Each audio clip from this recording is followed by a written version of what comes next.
Here comes Schmaltz with McBain and Marino. Back for Marino. In front, tapped in, and they score! Special delivery from John Marino to Nick Schmaltz. Schmaltz in front, shoots and scores again! Nick Schmaltz has two tonight! Oh, you're killing me, Schmaltz! Utah numbers ahead. Keller and Schmaltz. Schmaltz shoots and scores! Another Hattie for Nick Schmaltz! Send him! DJ PK, and we are joined once again by Mike Folta, Utah Mammoth radio voice, brought to you by Hercules First Federal Credit Union, growing stronger together. Hercules First Federal Credit Union, bringing all the Mammoth interviews here on the Zone.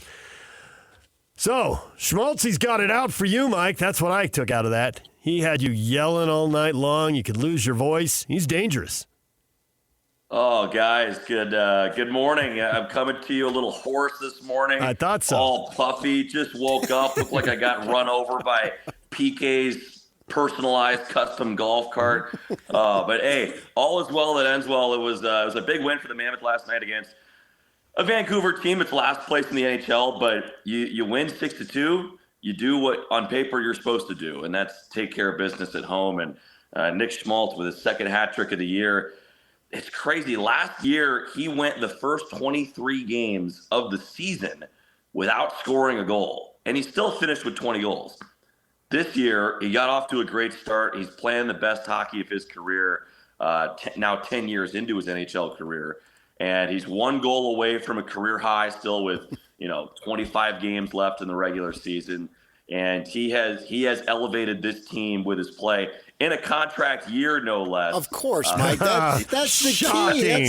That's my question to you. Don't we see this throughout sports? Guys are free agents, and they end up with their best year. We used to have Joe Ingles on every week for 8 years. He gets his contract year. All of a sudden, he's shooting 45% from three. And I tried to tell him, well, yeah, because you got money. Oh, no. Come on, man. This is an old story, isn't it? I guess.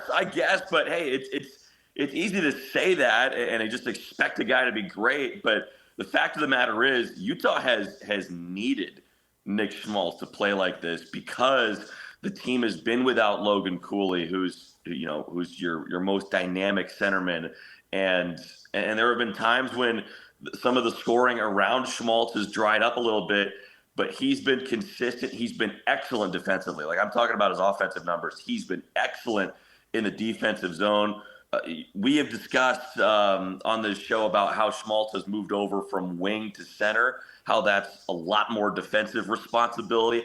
It's what's a good comparison? Maybe football's not the best comparison, but it's like moving from slot receiver to like that true X receiver, right? Like now all of a sudden you're the true number one. Well, now a center has a lot more responsibility on both ends of the ice. It's a harder position to play. And Schmaltz has stepped into that role, and his numbers have been even better in that role. And he's really helped out Clayton Keller and the guys around him. So got to give him a ton of credit. And Utah's needed him to step up in the way that he has. Hat trick last night. He's got 2 on the year. Guys, I had some friends at the game last night. They have now been to 2 games this year. Nick Schmaltz has had a hat trick in both of them. How about that? Well, nice. You better get him some more tickets. better get him a Nick Schmaltz jersey. Right. Signed. When you look at this team as far as Schmaltz doing what he's doing, and that's great, the other night, and I realized it was in a losing effort, but how about Yamamoto? Seems like he's coming on a bit. Oh my gosh, yeah. He had 5 goals over the last 5 games, 2 goals in back-to-back games. He's the smallest guy on the ice, but he wins every battle. Like he plays with incredible skill and incredible hockey IQ. And he was a really high draft pick a few years ago back in Edmonton. And he spent multiple years in Edmonton, didn't really pan out with the Oilers, even though he got to play with guys like Connor McDavid and Leon Draisaitl, some of the top end players in the world. He never stuck long term. Guys, last year, Yamamoto basically had to fight his way into a contract. Right. He played really well in the preseason a year ago and he didn't have a contract until basically the start of the year. And because he played well in the preseason, the Utah management staff was like, all right, yeah, you can be a depth piece for us. He played in 12 games all of last year, had 2 goals in 12 games, was mostly in the AHL, played in the minor leagues for the first time in 5 or 6 years for him. So it was, I think if you'd ask him, a bit of a reset for him last year, maybe a little humbling. But it helped get his confidence back a little bit because he was playing a big role in the minor leagues. Well, coming this year, he now all of a sudden has 9 goals, and he's still been in and out of the lineup a little bit, but he's playing way more consistently. And he's played and produced to a point where he's forcing Andre Tourigny to keep him in the lineup because he can play with those high-end guys. You can just plug him in with guys like Keller and Schmaltz, like Utah did in the last road trip after Krause was out due to illness. He can play with J.J. Peterka and Barrett Hayton like he has the last couple nights. He finds the soft pockets of the ice. He gets himself open. And like I said, even though he's the smallest guy on the ice, he wins a ton of battles. And a great run for him, even though the Mammoth lost both games where he had 2 goals. His production has kind of helped keep Utah afloat offensively in times where maybe the top guys aren't scoring. And but, don't forget, go ahead, finish your thought. No, that's it. Go ahead. This town is used to great play from guys from Spokane, Washington. Oh, no. Is it Stockton? Yes, it is. Yes, it is.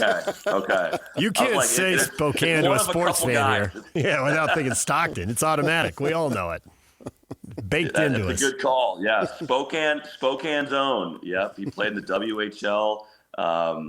Played a little bit in Idaho as a kid too. So we can basically claim him, right, as like a guy from the Western U.S. We don't have a ton of those in the NHL. That's Spokane to Salt Lake pipeline. That's right. Keep it rolling, baby. Open that valve.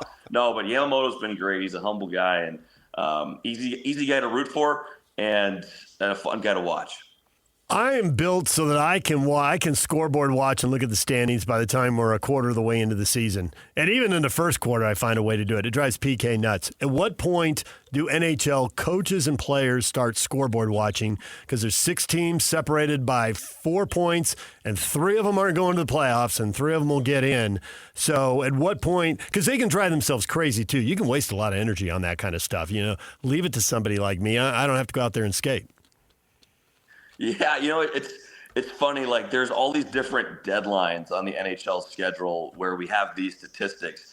The first one that I think of is Thanksgiving, where there's kind of this rule, like I think it's 70% of the teams that are in playoff positions by American Thanksgiving are going to be in the playoffs at the end of the season. And so that's like not even a quarter of the way into the year, right?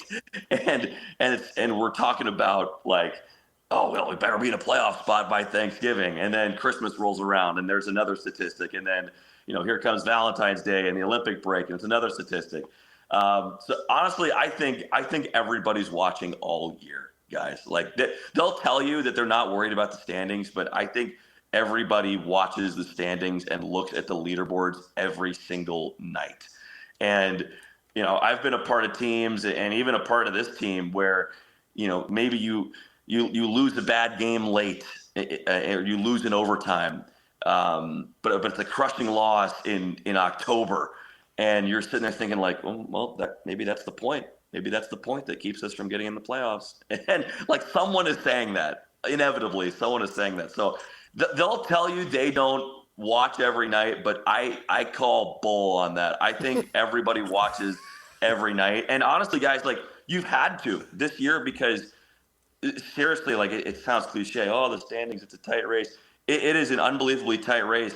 The Mammoths just had their best calendar month ever in January with 10 wins, and they still are in a dogfight for a wild card spot. And so there's some separation in the division where the top 3 teams are pretty much set in the Central Division, and the Mammoth are that 4th team that there's a pretty big chasm between where Utah is and where the next 3 are.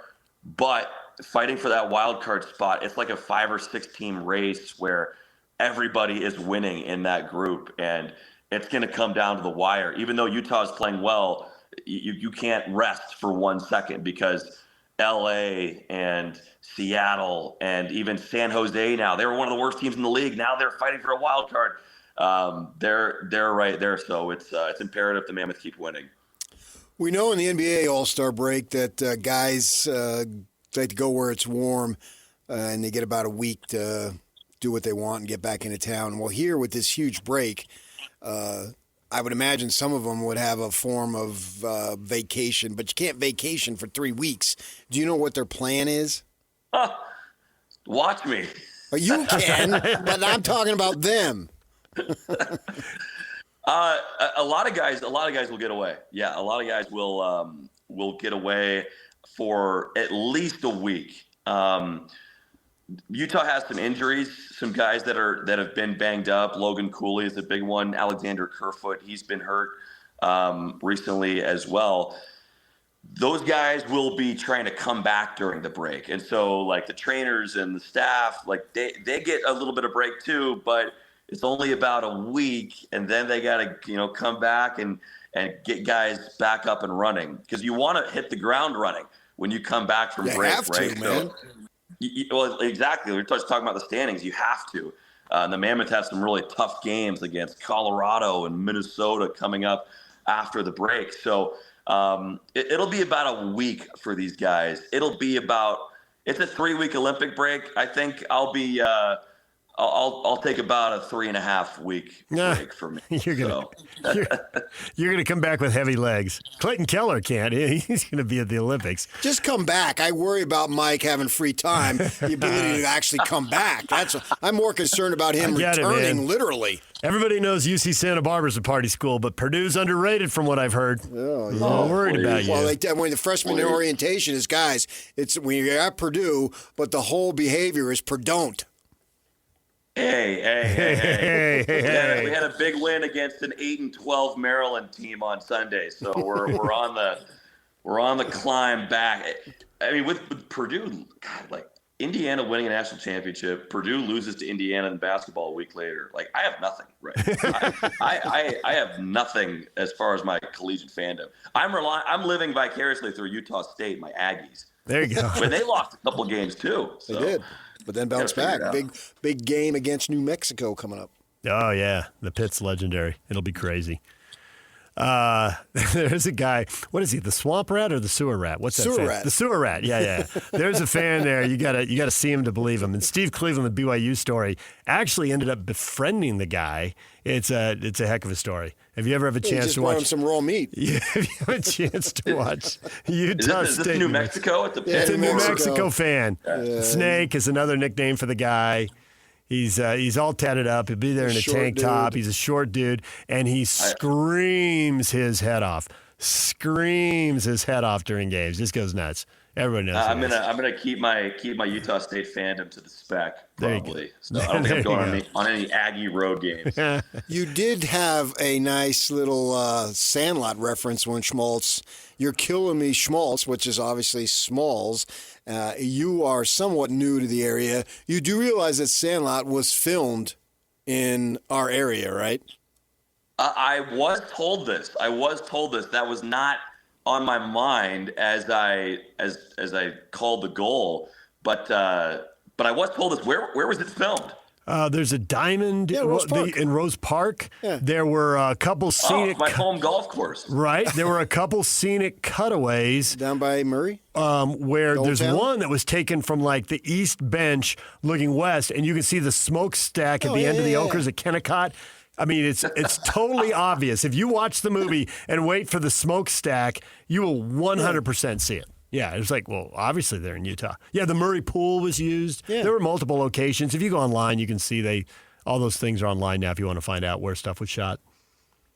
Just type in locations for whatever movie. Sandlot is on an extremely short list of movies that it is acceptable to watch on the 4th of July. I don't think you should be watching movies on the 4th of July, but if for some reason you are in front of a TV screen on the 4th of July, it's Sandlot, Independence Day, and that might be it. I'm I'm not sure what else. Well, always, of course, you're realizing that every day of the year, multiple times, you can watch Godfather 1 and Godfather 2 because that's the ultimate family movie. Well, that's always on Thanksgiving.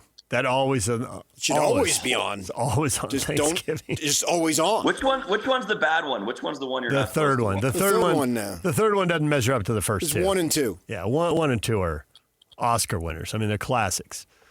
So, I got to ask you about the Olympics here because there's all this noise about, well, is the rink going to be done in Milan? And then it's like, well, we're only going to send the NHL players, and the Mammoths sending 4, right, for 4 different countries. If the ice quality is up to a certain standard, and I'm thinking, there's a lot of money on the line. They've stopped the schedule one way or another. How can they not make ice? I mean, this is going to happen, isn't it? This is all just drama leading up to it.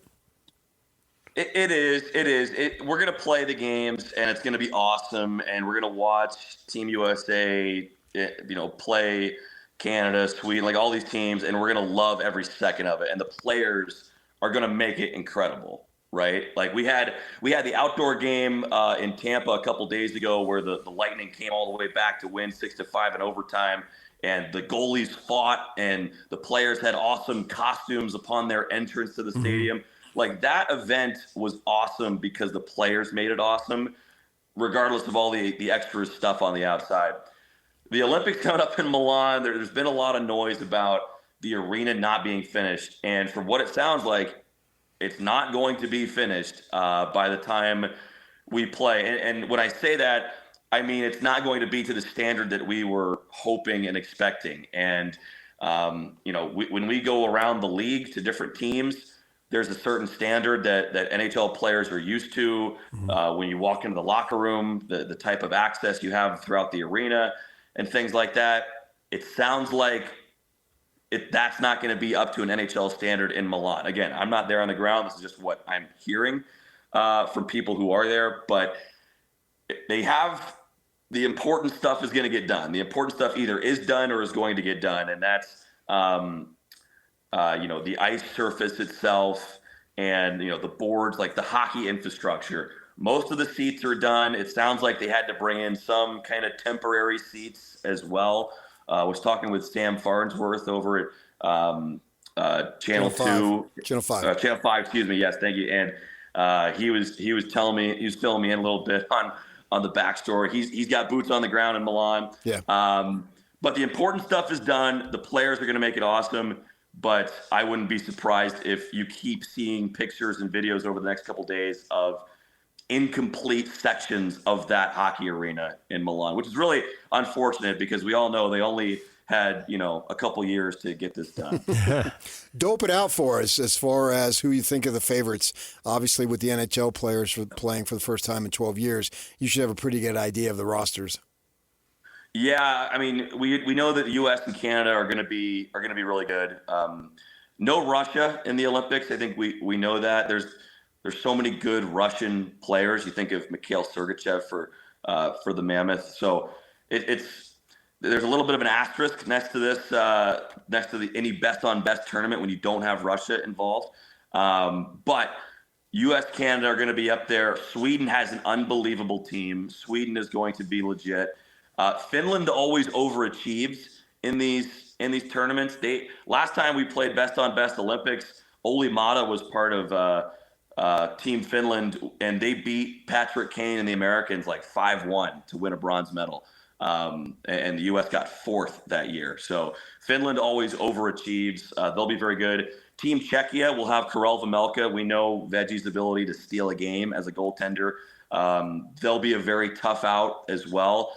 Those are kind of the 4 teams. Those were the 4 teams we had no, they weren't the 4 teams. Czechia was not part of the 4 nations, but those are the 5 teams: U.S., Canada, Sweden, Finland, and Czechia that I think have the best chances to medal. U.S. going to have a really good team. Going to have a team that's really good on defense, really good goalie. Those are probably the advantages that the Americans have. Up front, Canada's better because you have guys like Crosby, McDavid, and McKinnon. So it's gonna be a great matchup when U.S. and Canada meet. Mike, we'll leave it right there. One more game, and then you can put your feet up for 3 weeks. Oh, who said I'm not already kicking back? Well, you are, actually. I'm my lazy boy here, just kind of getting used to it. All right. Thanks, Mike. We appreciate it. Thanks, guys. All right, Mike Folta, he's the radio voice of the Utah Mammoth. They got the Red Wings coming up tomorrow night. DJ and PK, we're back with everything you missed in this show next.